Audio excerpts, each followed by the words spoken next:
What's up, Internet? Jeff Gretler here, head brand ambassador at Spiceworks. Welcome to the show today. I just had a conversation with Carl Baja. He's the director of IT and information security at Exclaimer. And we talked about why buy versus build seems to be getting harder with time. It's a fascinating conversation that I really think is going to resonate with you. So let's check it out right now. So, Carl, thanks for joining us today. Appreciate your time. You're welcome. Glad to be here. Personally, Yeah. I've kind of worked with Spiceworks in other jobs for the last 20 years. So from a personal point of view, I'm really stoked to be able to do something like this. It's great. Yes, so we appreciate it, and we're actually hit the 20-year anniversary of the company being founded, and it's not only the community members, but it's partners like you that kind of help keep it going, especially now in 2026 in a world of artificial intelligence. It's nice to have organic intelligence, the organic intelligence behind the artificial intelligence, right?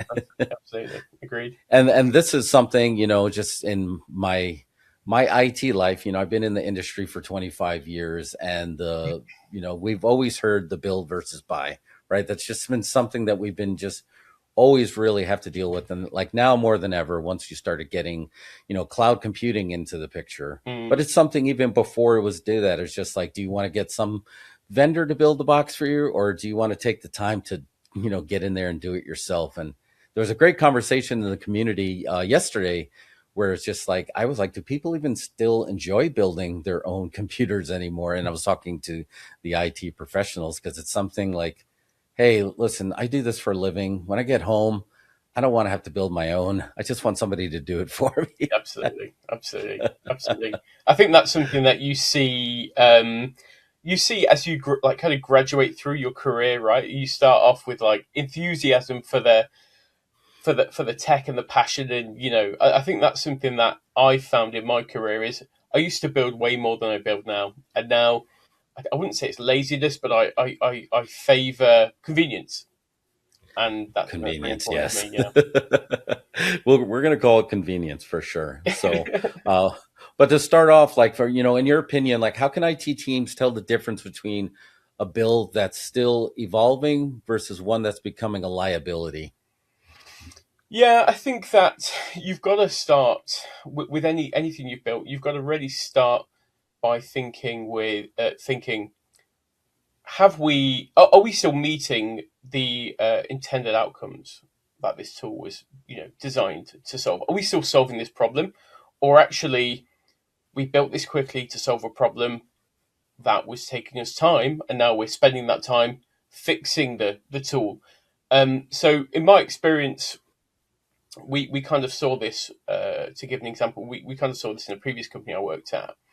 We're kind of a mid-sized organization, like roughly around like 300 people. And this is going to age me terribly, in the age of cloud computing.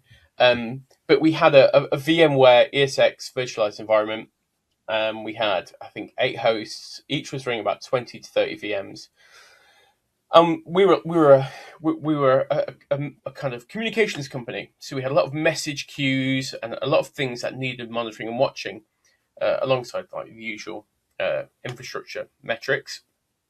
And we needed a monitoring tool. So instead of going out and buying something and jumping through all of the procurement loops, and all the red tape that you have to jump through when you're going into buying something new, we landed with Nagios or Nagios, depending on, I think, which side of the pond you're from. Yes, I do remember. Yep. And we, and we started off with real enthusiasm. We got so much like early wins. We really managed to get everything monitored that we had at the time, and get a real good picture of our estate. So it totally made sense. It was free and it was quick to get started.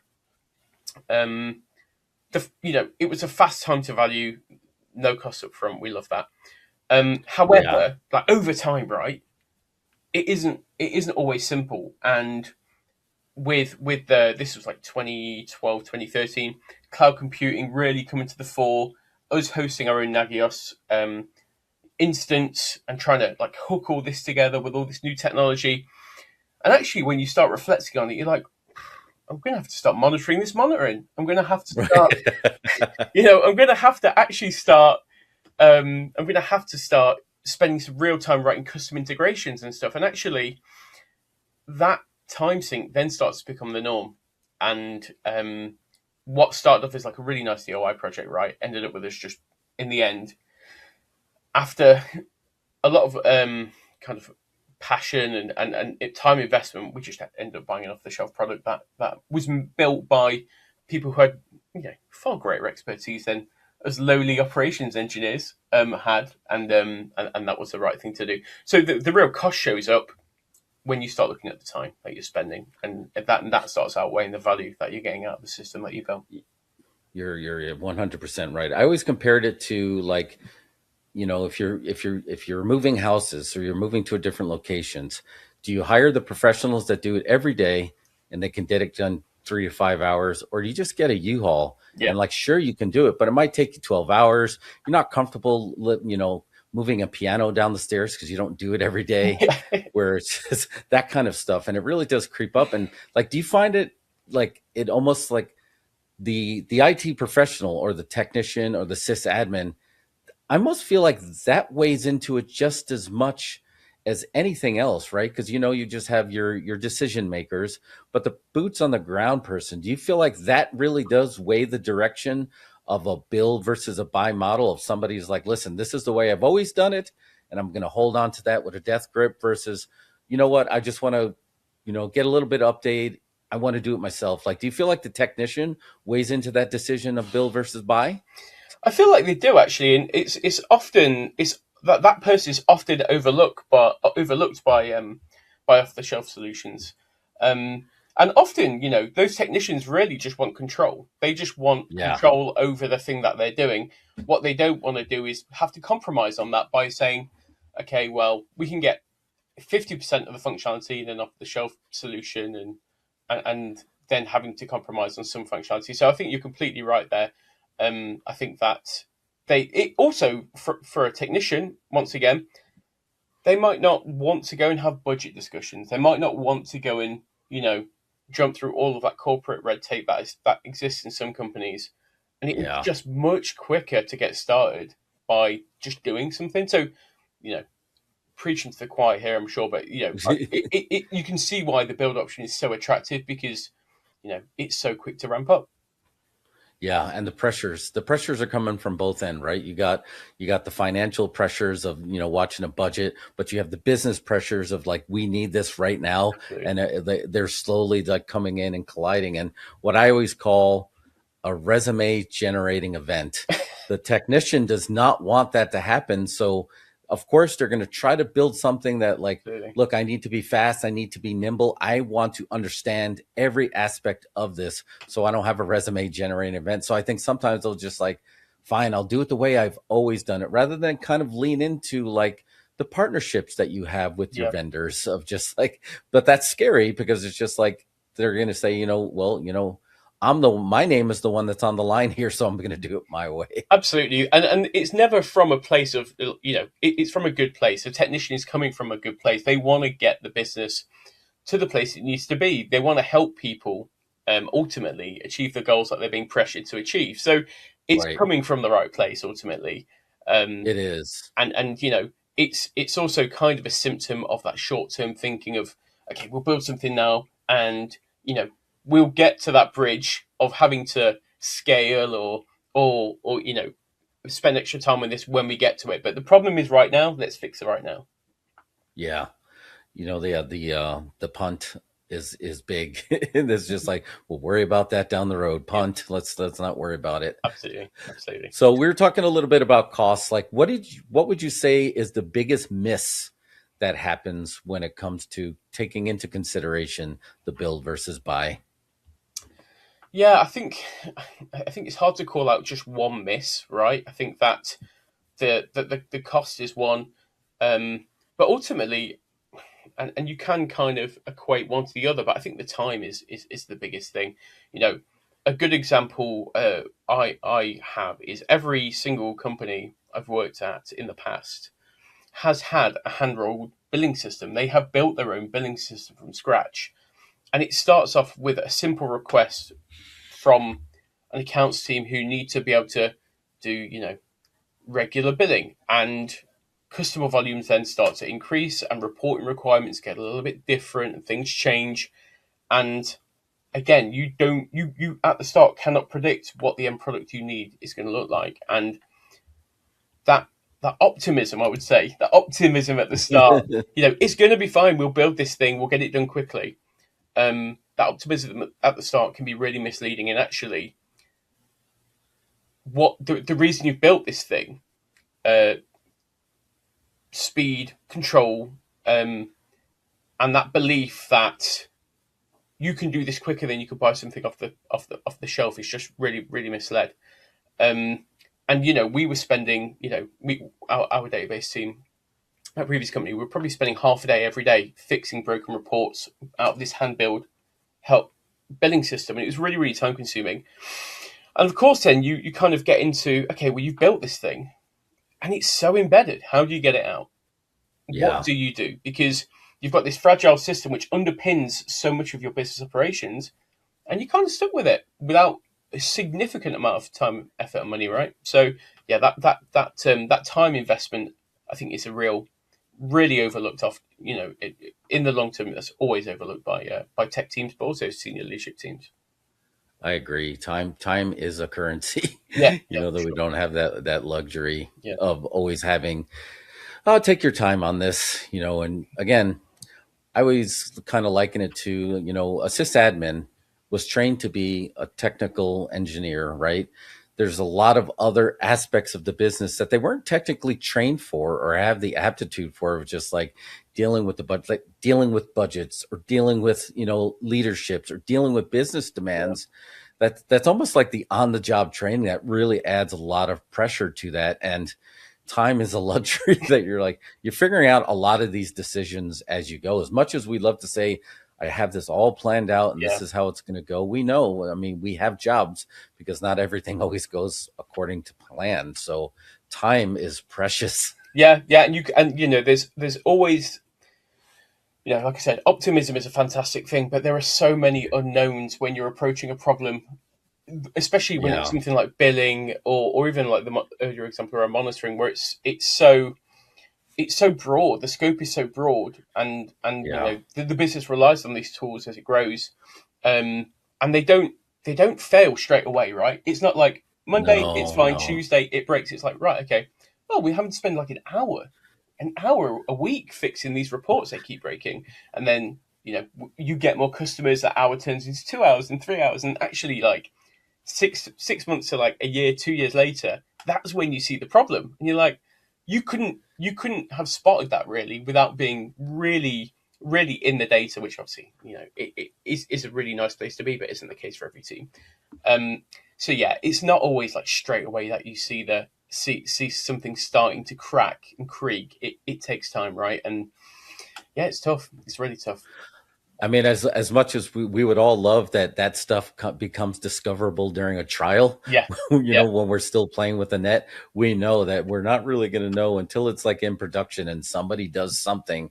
You're like, oh, that's the blind spot. We don't know what we don't know until we know. yeah, yeah. And it's often like you're on call, right? So it's like a Saturday night, Sunday morning, like, I don't The know, what, worst. 1 o'clock, 2 o'clock in the morning, and your phone's going off because a server's down, or a process hasn't run. You're like, oh, it's finally happened. Okay, I see. There it is. Now we know. Now we Yeah, know. And knowing's half the battle, right? absolutely, absolutely. So, and we just don't know because there's a lot of factors. So let's talk a little bit about the people factor. As with everything, the people are always the weakest link. So how should like IT leadership kind of factor in that people risk when it comes to the build versus buy decision, especially when it's only like sometimes you're making these decisions with only like one or two people. Yeah, yeah, for sure. And it's such a huge risk, right? Because when you build solutions, you build them for the now, like we said earlier. However, people leave businesses or go into new jobs, and the tools that they have previously built might not necessarily be part of their new role, or might not have been handed over to whoever's replaced them. So I think Right. accountability and documentation are huge. Um, I'm yet to work at a company that has absolutely mastered the documentation side of things, Oh, yeah. right? Like, Right. That's so accurate. yeah, it's like it's pure nirvana. I don't know if it really exists, but I'd like to think that, good enough is what we should aim for. So I think that accountability thing is huge. So when you are starting off to build something, you've got to set out, who is responsible for this thing? Who is going to be woken up in the middle of the night? Should this thing break? Like, who is going to be impacted when this goes wrong? And I think by looking at that risk footprint, I think you can then start to build a picture. Okay, is this actually worth us building, or is there something off the shelf which we could just buy, which we can run, and also we can not have to worry about setting up monitoring and alerting for, and having to disturb people when they're trying to enjoy their weekends and stuff. So I think that ownership and accountability thing right at the start is very important. Yeah, and I totally agree with that. And almost like making these, especially when you're, limited, staff is limited, trying your best to not make a lot of these business risks, business decisions in a vacuum. Try to get as Absolutely. many people that are, it's like, look, we all need to have skin in the game Yeah. on this and understand what's going to happen, because there's going to be a lot of training that's also involved too with the people risk. It's like, if you want to mitigate that risk, train your people, educate your people, everybody around. Like, if just as one person is just going to touch one little aspect Yeah. of the tech that you're dealing with, make them know, look, this is your part in this. Because in the end, a lot of people are just like, oh, that's the tech, I don't want to hear about it, I don't want to see how that's being made. No, you're in this too, we're in this Yeah. together. It's almost like the Absolutely. blood oath. Yeah. No, you're completely right. Absolutely. The kind of working in a silo thing is still pretty it's still relevant in 2026 for tech teams, right? It Like, is. they aren't necessarily always seen as partners of the business, even though the tech teams are the people solving the real business problems, right? And I think to this audience, I can say that the tech teams are probably the most important teams, and the business wouldn't run. I think I can say that safely here. The business wouldn't run Yeah. without the tech teams. Um, so I think that it's really important that the business sees them in that way, but also that your tech teams are outward looking and not inwardly focused, right? So you've got to be thinking about the things you're building and who they are going to impact, and you know spend time with your stakeholders outside of the tech team. And yeah, I don't think that's common right now. I still think that's a massive gap in our industry. Yeah, and I think there's different reasons for that. Like, sometimes there's the whole, some people just kind of look at it as job security. Like, Yeah. if I have all this knowledge, I'm necessary. They can't see past the, like, you're still going to be necessary even if you share all this Yeah. information. Then there's also the confidence factor of just like, you never want other people to think that you don't have all the answers laid out yet. So they're just like, maybe they don't think there's worth. So I think there's a lot of soft skills that come around of Mm, like why these decisions are being made, of, yeah. of the build versus buy. Yeah. It just depends on the technician and where they are in their career. Yeah. But and speaking along those lines, let's talk a little bit about some advice that you'd give somebody for some of the management that would be like, their favorite saying is, if it ain't broke, don't fix it. We're going to stick with this system no matter what because it's working fine and we're not spending any money. Like, what do you do when you go to management and you're like, look, it's working fine now, but I can't guarantee that it's going to be working fine tomorrow. So it's a really steep cliff. Like, what advice would you give them to kind of get the management up to speed and let them know about the risks of an older legacy system? Yeah. I think you have to speak the language that your exec team or your management team speak, right? So it it might sound like kind of a bit obvious, but like if you're speaking to your CFO or CEO, they're going to care about the financial impact of something going wrong. So I think it's really important that you can speak to and translate, and it does actually come back to something you mentioned earlier around like kind of the soft skills, and it is a skill to learn in that translating a technical issue into business speak. I think that's really really important, and to be able to do that is a skill in itself. So Yeah. when I'm speaking to my CFO, for example, we're talking about risk and we're talking about likelihood and impact and how that would then transpire to the bottom line, customer impact and that kind of thing. And you know, in doing that, they can fully comprehend the the the the the, kind of gravity of the thing that you're trying to explain, right? Um, and I think it's more than just explaining the what would happen if this thing were to go wrong. Actually, what would happen if you were to do nothing and to keep this thing for the next 3 years or 5 years? You know, there is an inertia around change, and I Right. feel like you have to lean into change and not wait for those changes to go ahead. So there's something called like the change curve or the reversibility curve, sorry. And the idea is pretty straightforward. So like early decisions are really easy to reverse, but the longer you leave it, the harder it is to get out of that decision. So the less time you invest, the better. Let's make a decision early and pivot quickly. Let's fail fast and switch where we can. But the longer you leave it, yeah, the worse it generally gets. And then being able to explain that in financial terms to your C-suite is going to be really critical to getting their buy-in, I think. Yeah, I always called it, to quote an old Star Wars, fear is a powerful ally.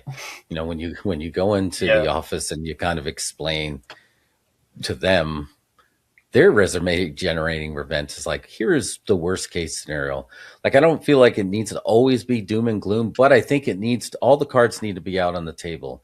Here's the worst case scenario of what's going to happen if we do nothing, yeah, right? yeah, Which is absolutely. usually enough to be like, whoa, okay, maybe I can find a little bit of money, Yeah, maybe find a little bit of money here. yeah, But I like the idea of just like, again, I don't want to say the word training a lot of the non-technical staff that hold the purse string, but I think in a way it is it is. training of just like, because what you said is one of our old favorite terms of the fail fast, fail cheap. It's like, okay, I like that because it's fast and it's cheap. It's so true, and also like you're completely right. If you don't spend any time with your stakeholders and you're a technical person, you don't spend any time with them, you're going to have a really hard time going to them once in a blue moon. Whereas if you're catching up with them every, I don't know, couple of weeks or every month even, and giving them a quick picture of what the risk landscape looks like or what's going on right now or what's coming up, at least you're speaking to somebody who has some context and it's not completely cold to them, right? So that relationship management is really important. Oh, it really is. Like you really do. And it's funny because most sysadmins and technicians, you really do consider kind of introverts. They're not Absolutely. looking to bring in a circle of people. But in this aspect, you really do need allies. Yeah. You need allies when it comes to the financial impact, and you need allies for the business impact of it too, because it'll if you come within here's what I think a plan, here's what I think needs to do. When you have some business people that have stakeholders that have some skin in the game too, that are backing your plan, it's really going to help you get that money that you really do need. Because we all are, one thing that has not changed in 2025 for this business is just like, we need to do a lot more with a lot less. And that's really the just been the name of the game since I've been in the industry, and it hasn't really changed. No, Do a lot more with a lot less. So the absolutely. more allies you have, it might make your life a lot easier. Absolutely, absolutely, and we're going to see that now as we you know you mentioned AI earlier, but as we go into this kind of 2026, a year of AI continued maybe, and the AI bubble, we're going to see that more, right? Because the expectation's even higher.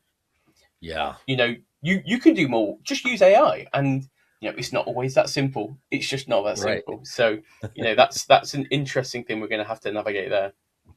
Yeah, because again, now we're talking about time because it's just like this is really it's new, it's everywhere. It's not a matter of just like, oh, just figure out a prompt. It takes time to Yeah, get those prompts right. It really is no different. Like script, our script writers out there are very familiar with this because it's always, something that we've always balanced of like, yeah, I can just go and do it right now. But wouldn't it be cool if I spend 4 hours to write a script and then it'll always be done and it'll be automated, getting that automation done. But some people like, I don't got time for that. I'm going to do that. I think that's what we're going to see a lot with AI is just like there's an investment of time to really do it well. But a lot of us, especially people that only have one or two people on staff, they don't have the luxury no, of that time to do it right. So but yeah, let's talk a little bit about that. Obviously, with the rise of AI, and vibe coding, that type of stuff. How would you see that kind of changing everything when it comes to like the reversibility of risk? It's a real hot topic. So I was actually recently speaking to a CISO group I'm in about this very problem, and what's interesting is everybody is navigating this right now, and nobody Yeah. has a good answer for it. So that's comforting in some way and terrifying in some other ways, right? Right. Um, so what's great is AI and low code tools have like reduced initial friction. So anybody can now build, not just IT people, but we have Yeah. marketing teams and designers and salespeople who want to go and build something, and Yeah. that's amazing. That's fantastic. However, what they don't always have is the context around what good looks like.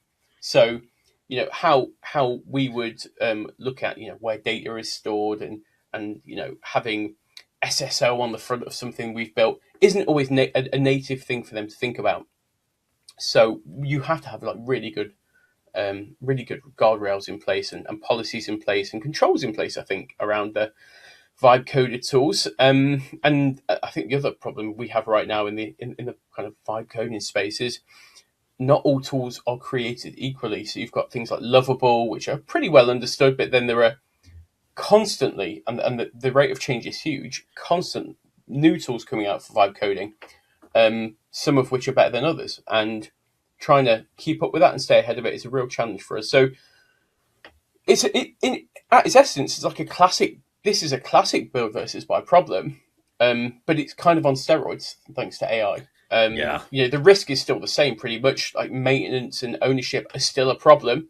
Um, you still build something that needs looking after at the end, right? Someone has to manage that thing, um, but it's it's just a faster slope, and it's constantly changing, and the risks longer term are just as high risk. So again, it comes back to those old tenets of accountability and ownership, and making sure that what we've started doing is implementing our SDLC, so our software development lifecycle, around around the vibe coded apps, so we can give them a full review, we can code scan them, we can make sure they're secure, make sure they're not storing data in random superbase databases. Right.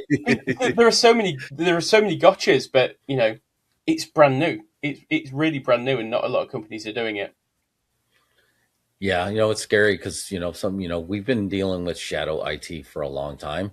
Like you said, this shadow AI is something that's really, I think, is going to suppress Yeah. 10x of what we were dealing with shadow IT, because this, the AI technology, it's not something now that's just secluded to your IT industry. I mean, it's mainstream. Mm, It's everywhere. It's affecting every single business that uses ones and zeros to run their business. AI is affecting it. So, I mean, and it's happening so fast. And now you have multiple points of entries of tech coming your way that you may or may not know about. yeah. And I always reference Jeff Goldblum's character in Jurassic Park, the original one, which is great. Of just like, this is a new tech that you took no discipline to obtain the knowledge that you're using. You just stood on the shoulders of others, which means you might not know the ramifications of what you're doing. That's fantastic. It really is almost like a chaos theory. So Yeah. what you're saying really resonates, of just like, okay, if you're going to play ball with the tech, you need to go through the same checks that we would Yep. to understand too. So, the code check-ins, and to make sure it's not just some place of like, oh, I just fed it every single spreadsheet that's in this document. It should be fine, right? And the power is, it's absolutely mind blowing, and it's fantastic in some ways. They can connect up, Salesforce and HubSpot, and whatever other like LLMs they want to, and Slack, and having all this information go from various places one to the other is really powerful, but also absolutely terrifying. The Yeah. the risk is huge should somebody get access to those systems you don't want to have access. It really is dangerous. So yeah, that's a great quote, that Jeff Goldblum. I'll be Yeah. stealing that for internal use. I know. I feel like we need to memorize that speech, because it's Yeah, so, the movie's 33 years old, but it's more relevant than ever absolutely now. timeless. It really is. So, I think it's just, there's again what we were talking about. Like, is there any advice you can give for just like the IT pro out there, just for learning? Like, we know that just like there's going to be time aspects of it. What kind of learning would advice would you give to our IT pros watching when it comes to like in 2026 when it comes to build versus buy? This is the things that you should take into consideration. Yeah, so we at Exclaimer have put together actually a report on build versus buy. So we spoke to Awesome. over 2,000 IT and security leaders about their experience with build versus buy. And the numbers pretty much reflect what we've talked about today. So nearly half of people, 44%, only build, they don't buy anything. About a quarter only buy. And then the rest of us, which I think we would fall into, do a mix of both. 63% are spending somewhere between 10 and 50 hours a month just keeping their kind of self-built tools running, which rather than me, Oh, wow. I think I would fair it's fair Yeah. to say. Um, Two-thirds are spending between $20 and $100,000 a year on maintenance alone. So, if you had that number in front of your CFO, would they be happy about you running those tools? Probably not. Um, and we also found that only 8% of tools kind of that were built finished actually on time for the deadline. So, it always starts off with the best of intention, but rarely do these things hit the milestones they need to. And then finally, 71% of in-house tools end up kind of getting abandoned anyway, which is just bonkers. So 71% of projects that people start building themselves just get abandoned, which isn't a good use of anyone's time. So No. they're kind of the patterns we've seen, and we've put that all into a report, which we'll be sharing with people who have attended this session after we finish. That's great news. Yeah. It's funny when you're saying that, I was just, rewinding back to a lot of the companies I work with. And, that first time you walk into that server room, there's always that one server that you're like, what does that one do? They're like, don't touch it. Yeah, do not Don't touch it. touch. There's always one that's in there. And it's just like, why does that always happen? And it's just like, how does that happen? But and hit me up in the chat if you walked into a server room and didn't see one piece of tech there, you're like, don't ever touch that. We don't know how it's running. We don't know what it does, but it's important, and no one can and no one can fix it if something happens with that. And that to me is more scary than ever. That when you retire that server, it's always that breath of whew, Yeah, it's yeah, gone. yeah. It normally happens on a weekend, and then like I've done this in the past. We did it on a Saturday, and then we come in early on a Monday, and we just wait and we're watching. Is everything okay? Is everything still working? And hit and miss. But yeah, it's so true. And it always has a cool name, like test is in the name of it. You're like, oh, that can't wait. This it says test. No, that's production. And how did that happen?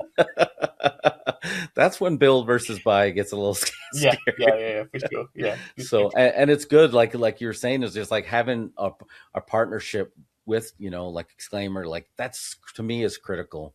It really is. It's just like we can't just the stakeholders can't just be the people that are in the business model. It's got to be the vendors. It's got to be the people that you're paying to make your life easier. That's a partnership. That's not really a. I don't look at it as a customer type relationship. It has to be a partnership. It has to be something that there's always constant communications. Like this is yeah, where we're at. Let them know what's going on there because it's in the end, it's gonna make your life easier. And I know for some of us, it's hard to let go, but it's you take that leap of faith, and it'll always be worth it, right? absolutely, absolutely. For me, I mean, I'm biased because I work for Exclaimer, but in other companies before this, I've always bought Exclaimer because I know that they solved this problem for me, and I don't have to think about it anymore. Which I like convenience. Like I said right at the start, I really Oh like yeah. convenience.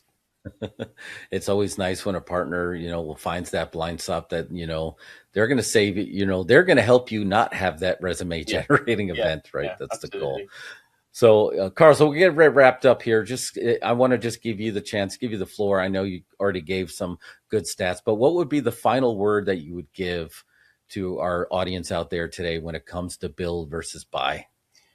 I would say that build versus buy isn't necessarily a right or wrong argument. It's about timing, right? So abandoning something you started building isn't necessarily failure. It's usually kind of what happens when you get better information along the line, and that's not a bad thing. To get more information and make a better decision is the right thing to do. So I would advise people try and optimize for keeping your options open as long as you can. And if you favor convenience like me, you may favor buying stuff as you get into kind of the latter stages of your career.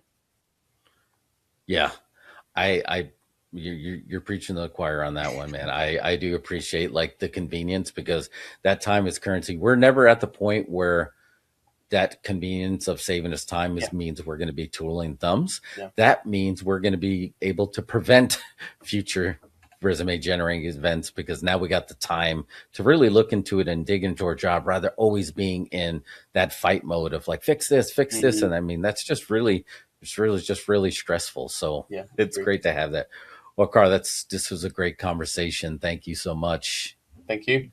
All right. Thanks again to Carl and all our friends at Exclaimer. You know, buy versus build, it is getting harder with time, and we need partners like Exclaimer to lighten that load. Well, that's the end of the show today. Don't forget to tech yourself before you wreck yourself, and we'll see you next time.